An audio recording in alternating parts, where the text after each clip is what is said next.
نحمده ونصلي على رسوله الكريم. أما بعد فأعوذ بالله من الشيطان الرجيم. بسم الله الرحمن الرحيم.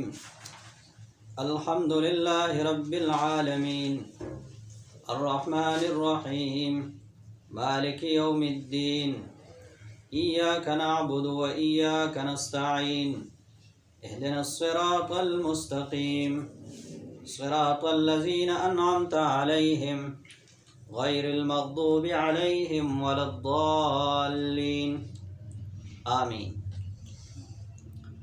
سورہ فاتحہ پڑھنے کے بعد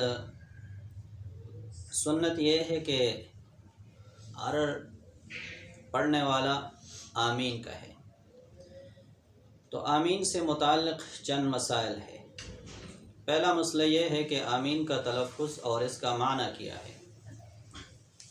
تو آمین کے تلفظ میں 3 قول ہے. ایک قول یہ ہے کہ یہ بروزن فاعل آمین مد کے ساتھ ہے، میم مخفف ہے یعنی اس پر شد نہیں ہے. دوسرا قول یہ ہے کہ یہ بروزن یمین امین ہے.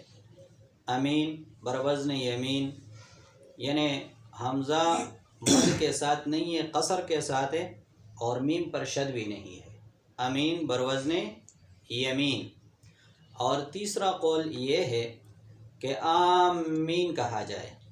تو صاحب ہدایت تو کہتے ہیں کہ آمین پڑھنا سخت غلطی ہے، لیکن دیگر محشین فرماتے ہیں اور علماء فقہا کہ آمین کہنا بھی ٹھیک ہے مشدد. میم پر اگر کسی نے شد پڑھ لیا تو یہ ٹھیک ہے. یہ تو اس کے تلفظ سے متعلق 3 قول تھے. اب اس کے معنی میں 4 قول ہیں. پہلا قول یہ ہے کہ آمین کا معنی ہے، آمین اسم فعل ہے اور اس کا معنی ہے استجب واسمع دعاءنا یا رب. استجب واسمع دعانا یا رب، اے ہمارے رب ہماری دعا سن لے، ہماری فریاد سن لے اور ہماری دعا کو قبول فرما. ایک قول یہ ہے، ایک معنی اس کا یہ ہے. اور دوسرا معنی اس کا یہ ہے کذالک فلیکن، کہ اس کا معنی ہے کہ سورہ فاتحہ میں جیسے ہم نے دعا کی ہے یا اللہ اسی طرح ہو جائے کہ ہمیں صراط مستقیم اور انعام یافتہ لوگوں کا راستہ مل جائے اور ہم اس پر موت تک ثابت قدم رہیں.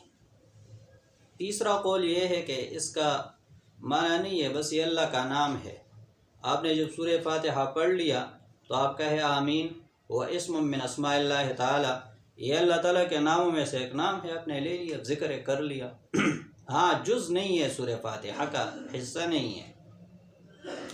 چوتھا قول یہ ہے کہ اگر اس کو آپ مشدد کہے آمین تو یہ بھی ٹھیک ہے. اس کا معنی ہے قصد کرنا، جیسے قرآن کریم میں ہے وَلَا آمین البیت الحرام، تو یہاں قصد کے معنی پر ہے. تو اس کے پھر 2 معنی آتے ہیں کہ یا اللہ ہم قصد کرتے ہیں آپ کے دعوت کو قبول کرنے کی، یا اللہم امنا بخیر، یا اللہ آپ قصد اور ارادہ فرمائیں ہمارے خیر اور بلائی کا.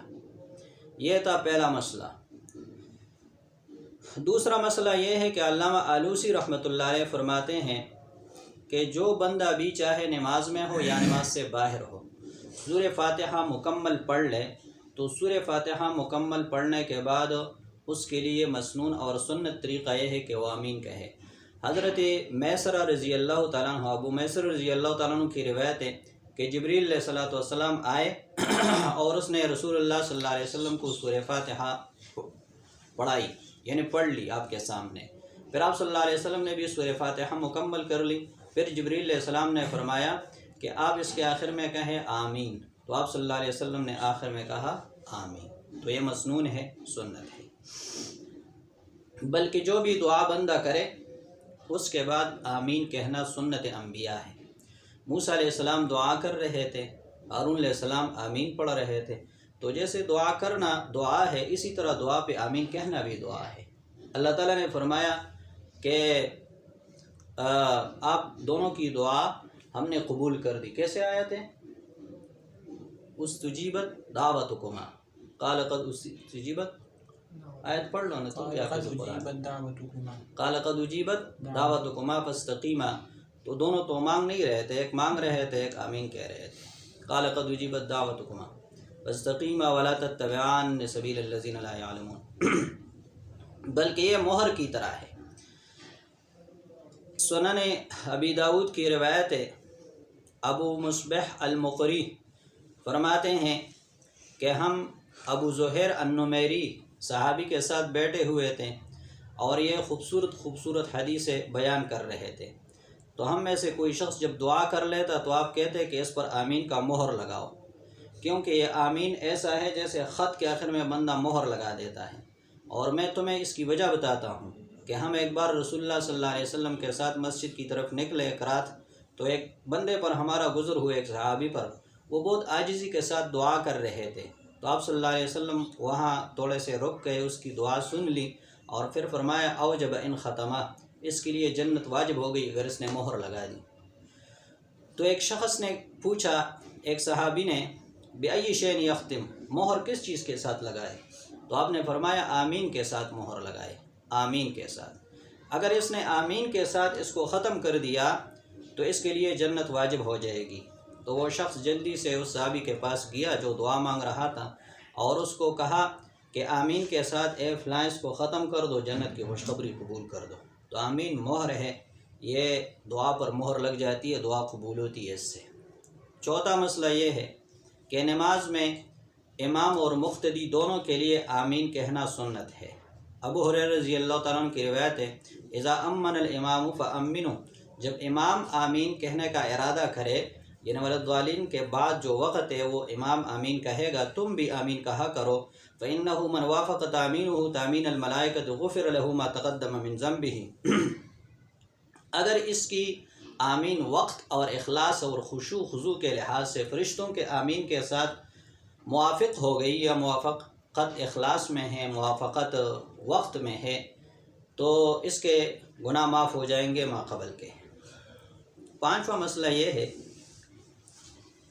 کہ احادیث میں رسول اللہ صلی اللہ علیہ وسلم سے آمین اونچی آواز سے کہنا بھی ثابت ہے اور آمین سرن یعنی آہستہ کہنا بھی ثابت ہے. دونوں کی تعلیم منقول ہے.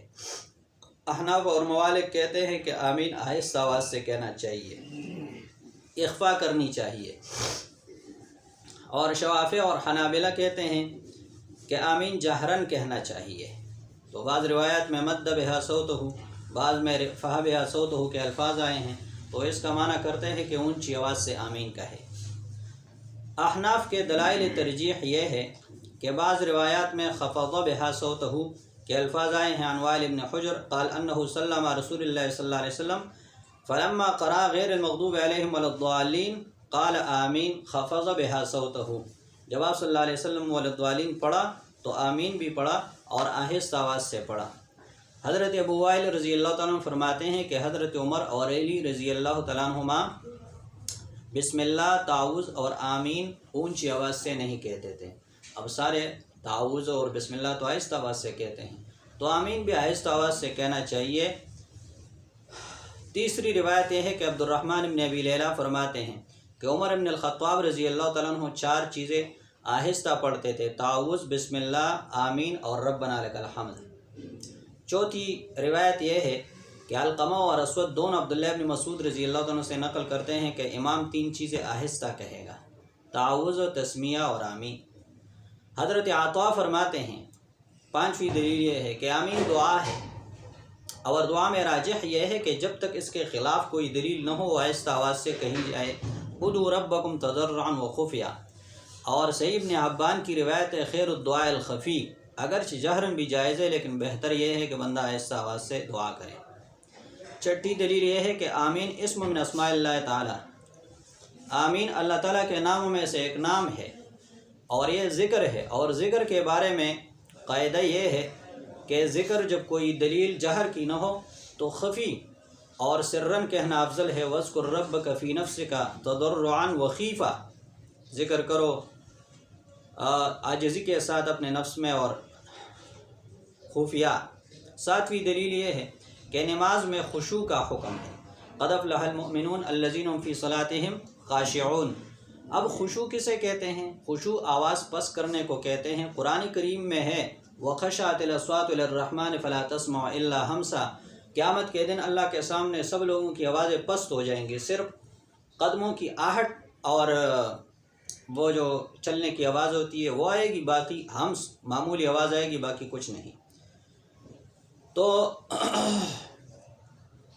اب جن روایات میں رفع بہا یا مد بہا صوتہ کے الفاظ آئے ہیں تو احناف ان روایات کا ترجمہ یہ کرتے ہیں، مطلب یہ بیان کرتے ہیں کہ اس سے مراد یہ ہے کہ آمین میں حمزہ پر مد کیا، مد بہا صوتہ، آمین کہا، آمین نہیں کہا، آمین کہا۔ آمین بالجہر اور بالسر کہنا یہ ایک اختلافی مسئلہ ہے، اور یہ اختلاف فقط ان نمازوں میں ہے جو جماعت کے ساتھ جہراً ادا کی جاتی ہے۔ باقی اگر کوئی شخص اکیلے نماز پڑھ رہا ہے، یا ظہر کی نماز امام اور مقتدی پڑھتے ہیں، یا عصر کی پڑھتے ہیں، یا باقی سری نمازیں کوئی شخص وتر پڑھ رہا ہے، سنتیں پڑھ رہا ہے، اس پر سب کا اتفاق ہے کہ آمین آہستہ کہنا چاہیے، اونچی آواز سے نہیں کہنا چاہیے، نہ کوئی اونچی آواز سے کہتے ہیں۔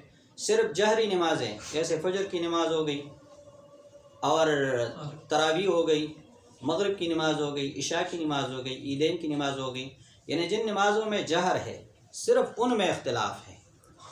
البتہ اس بات پر بھی سب متفق ہے، محدثین، فقہاء اور مفسرین، کہ آمین بالجہر اور بالسر کہنا دونوں طرح جائز ہے۔